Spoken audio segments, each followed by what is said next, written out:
Hi welcome to 99 TV special programme. ఇప్పుడు మనం ఖైరతాబాద్లోని బడా గణేష్ మండపం దగ్గర అయితే ఉన్నాం. ఇంకా వినాయక చవితికి ఒక నెల రోజుల ముందే ఇక్కడ వినాయక చవితి సంబరాలు అయితే ఆల్రెడీ స్టార్ట్ అయిపోయాయి.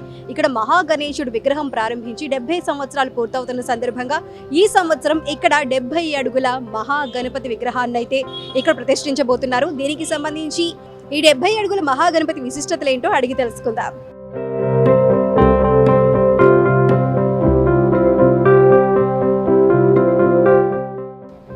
ఖైరతాబాద్ మహా గణేశుడి శిల్పి రాజేంద్ర గారు ఇప్పుడు మనతో పాటు ఉన్నారు. వారిని అడిగి డీటెయిల్స్ తెలుసుకుందాం.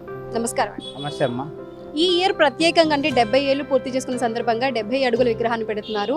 ఈ వినాయకుడి రూపకల్పన దీని గురించి చెప్పండి. ఈ సంవత్సరం ఈ వినాయకుడిని సిద్ధాంతి విఠల్ శర్మ గారు సప్తముఖ మహాశక్తి గణపతి రూపంలో డిజైన్ చేయమన్నారు. అలాగే ఈసారి మొట్టమొదటిసారి ఒరిస్సాలో మా కళాకారుడు జోగారావు ఆయన ద్వారా ఒరిస్సాలో డిజైన్ చేయడం జరిగింది.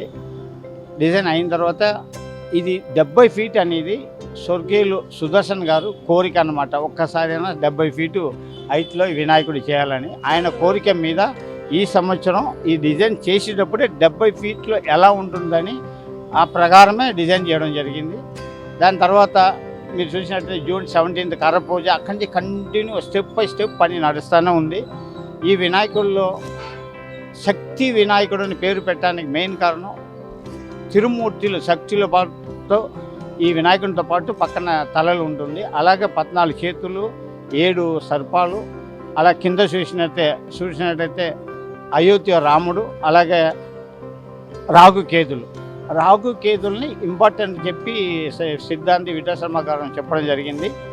ఈ అయోధ్య రాముడు మాత్రం ఇప్పుడు ఉన్న చైర్మన్ రాజ్ కుమార్ గారు కోరిక మీద అయోధ్య రాముడు పెట్టడం జరిగింది. అలాగే కళ్యాణం ఒకవైపు శ్రీనివాస కళ్యాణం, ఇంకొక శివ కళ్యాణం కూడా పెట్టడం జరిగింది.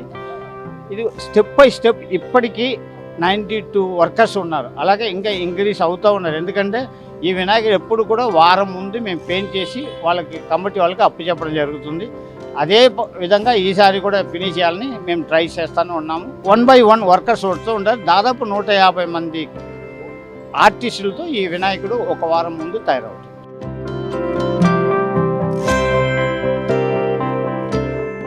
మనం 2022 నుంచి మనం మట్టి విగ్రహం ఏర్పాటు చేయడం జరుగుతుందన్నమాట. మనం ఒక 2-3 లేయర్లలో వినాయకుని ఫినిషింగ్ చేయడం జరుగుతుందన్నమాట. అంటే ఇంతమంది మీరు చూసినట్టయితే పిఓపిలో మనం వర్క్ చేసేవాళ్ళము. దీనిలో ఏంటంటే వరిగడ్డి, వరి పొట్టు, ఉసుక, మరి జూట్ బ్యాగ్, రా మెటీరియల్, మరి తెల్ల బట్ట ఇవన్నీ ఏర్పాటు చేయడం వల్ల మనము ఈ విగ్రహం అనేది రెడీ చేయొచ్చు అని చెప్పారన్నమాట. వర్షం పడ్డ ఎటువంటి ఇబ్బంది కలగకుండా మనం అన్ని రకాల ప్రికాషన్ తీసుకోవడం జరుగుతుంది అనమాట. మనం మార్నింగ్ ఉదయం నుంచి రాత్రి 9 గంటల వరకు వర్క్ చేయిస్తూ ఉన్నాం. 2 షిఫ్ట్లలో వర్క్ చేయిస్తూ ఉన్నాం అనమాట. మరి ఈ సంవత్సరం మీరు చూసినట్టయితే సమయం తక్కువ కారణంగా వర్కర్స్ని అంటే ఆర్టిస్ట్ వాళ్ళని ఎక్కువ మందిని పెట్టి వినాయకుని వర్క్ చేయడం జరుగుతుందన్నమాట. ఈ సంవత్సరం ప్రత్యేకత ఏంటంటే 70 సంవత్సరాలు 70 అడుగులు అనే ఒక ఆలోచనతో ముందుకెళ్తా ఉన్నాం అనమాట. బ్రహ్మ విష్ణు మహేశ్వరిని, లక్ష్మీ సరస్వతి పార్వతిని ఏర్పడడం జరుగుతుందన్నమాట. ఒకవైపు మీరు చూసినట్టయితే శ్రీనివాస కళ్యాణము, మరొక వైపు మీరు చూసినట్టయితే శివపార్వతుల కళ్యాణము. మరి ఈ సంవత్సరం ఏంటంటే ఎవరు బాలరాముని ఏదైతే అయోధ్యలో బాలరాముని ప్రతిష్ఠించారో ఆ బాలరాముని ఏర్పాటు చేయడం జరిగిందనమాట. మరి బాలరాముని ప్రత్యేకత ఏంటంటే బాలరాముని కమానంలో శ్రీ మహావిష్ణువు అయినటువంటి దశావతారము, మరి గరుత్మంతుడు, హనుమంతుడు, వారితో పాటు వినాయకుని పైన మరి మహాలక్ష్మి అవతారము, మరి శ్రీరాముని వంశస్థులైన సూర్య భగవానుని ఒకటి సింబలు. ఇట్లా ప్రతి సంవత్సరానికి భిన్నంగా 70 సంవత్సరాల సెలబ్రేషన్ అనేది మనం చేయడం జరుగుతూ ఉందన్నమాట.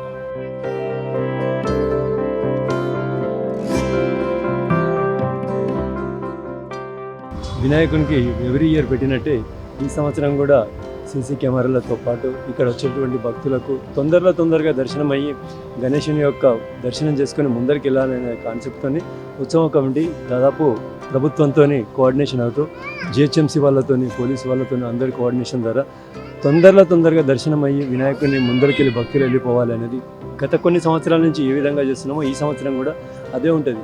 ఇక్కడ చేసేది ఏంటంటే రాత్రి 9 గంటలకు ఒక మహాఆరతి అని ఉంటుంది. ఆ మహాఆరతి సమయము అదొక్కటే స్పెషల్ ప్రోగ్రామ్. ఇక్కడ ఆ హారతి సమయంలో చుట్టుముట్టు మొత్తం లైట్స్ అన్ని ఆఫ్ చేస్తారు. ఆఫ్ చేసిన తర్వాత వినాయకుడికి ఒక 15 నిమిషాలు ఒక మహాఆరతి ఉంటుంది. అదే ఒకటి స్పెషల్. దాని తప్ప ఇంకా ఎలాంటి స్పెషల్ ప్రోగ్రామ్ ఉండవు. ఇంకోటి వినాయకుడి దగ్గరికి ఏ ఒక్క విఐపి వచ్చినా పూజా కార్యక్రమం అంటే 1 నిమిషం అర్చన మాత్రమే చేస్తారు వాళ్ళ పేరు మీద తప్ప వాళ్ళ గురించి స్పెషల్గా ఎలాంటి ప్రోగ్రామ్స్ ఉంటాయి. అది గవర్నర్ కావచ్చు, ముఖ్యమంత్రి కావచ్చు, ఎవరు వచ్చినా సరే 1 నిమిషం వాళ్ళకి పూజ చేసి ఇమ్మీడియట్లీ పంపించడం జరుగుతుంది. ఇక్కడికి వచ్చేటువంటి భక్తులు ఒక 5-6% వరకే ఉంటారు. 94 నుంచి 95% మంది భక్తులు ప్రపంచవ్యాప్తంగా మీడియా ద్వారానే వినాయకుని దర్శించుకుంటారు. అది మీడియాకే చెందుతుంది. ఎందుకంటే అక్కడికి వచ్చేటువంటి భక్తులకు ఉన్నటువంటిది మీరు చూస్తూ ఉన్నారు, వే చాలా తక్కువ ఉంటుంది.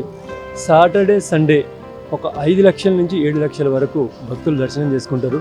మిగతా రోజులలో 2 నుంచి 3 లక్షల మంది భక్తులు దర్శనం చేసుకుంటారు. పార్కింగ్ ఏరియా ఏదైతే ఉందో ఐమాక్స్ థియేటర్ ఉంది, ఐమాక్స్ థియేటర్ దగ్గరనే పార్కింగ్ ఉంటుంది. ఆ పార్కింగ్ కూడా ఒక 15 నుంచి 20 వేల వెహికల్స్ వరకే సరిపోతుంది. దాని తర్వాత ఇక్కడికి వచ్చేటువంటి భక్తులు లక్షలలో ఉంటారు. కాబట్టి పార్కింగ్ కొద్దిగా ఇబ్బంది. మీరు ఎక్కువ మళ్ళీ మీ మీడియా ద్వారా 99 టీవీ ఛానల్ ద్వారా భక్తులకు మా తరఫుకెళ్ళి ఉత్సవ కమిటీ తరఫుకెళ్ళి మీకు చేసే విజ్ఞప్తి అనుకోండి, విన్నపం అనుకోండి, ఏదన్నా అనుకోండి, మీరు పబ్లిక్ ట్రాన్స్పోర్ట్ యూజ్ చేస్తే బాగుంటుంది. మీరు దర్శనం చేసుకొని తొందరగా వెళ్తారు. దర్శనం అయిపోయిన తర్వాత మీరు 15 నిమిషాలకు ఎక్కడికి వెళ్ళినా మీకు ఏదో ఒక అరేంజ్మెంట్ దొరుకుతుంది.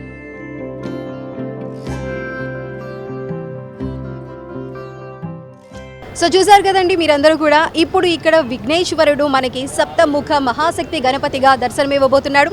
సో తప్పక అందరూ వీక్షించాలని కోరుకుంటున్నాను.